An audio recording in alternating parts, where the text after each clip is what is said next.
la grande rue de Beaujeu. Et là, c'était là où nous sommes, c'était un grand lac. Ou un petit lac, dit Marius Audin. C'était un petit lac. Mais voilà que ce qui s'est passé, c'est que Guichard III, donc, qui était sire de Beaujeu, qui a été sire de Beaujeu environ à partir de 1102, et était marié à Lucienne de Rochefort-Montlhéry. Et un des fils de Guichard et de Lucienne tomba dans le lac. Alors, Lucienne de Rochefort-Montlhéry, éplorée, est venue. Et elle a promis que si on retrouvait le corps de son fils, elle ferait construire une église.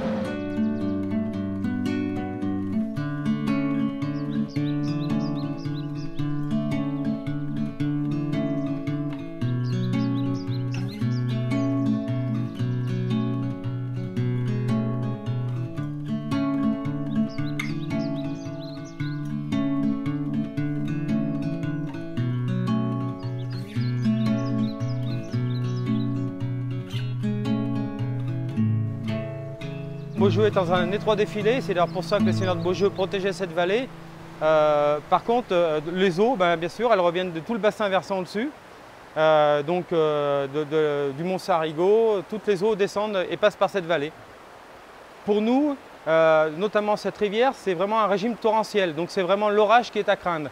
Quand on a des pluies de 180 ml, 190 ml sur la journée, ça passe, on voit bien sûr que la rivière monte, mais il n'y a pas de problème. Quand on a eu, comme en 2000, 120 mm en un quart d'heure, voire une demi-heure, là, ça pose problème.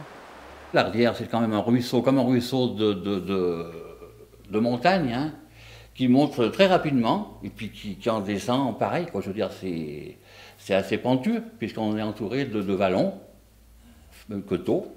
Donc c'est vite, l'eau arrive vite dans la rivière, quoi. Là, vous pouvez constater, là, on a mis une petite affichette, là.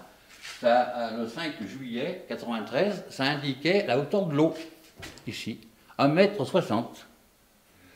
Donc, on avait les pieds dans l'eau, hein.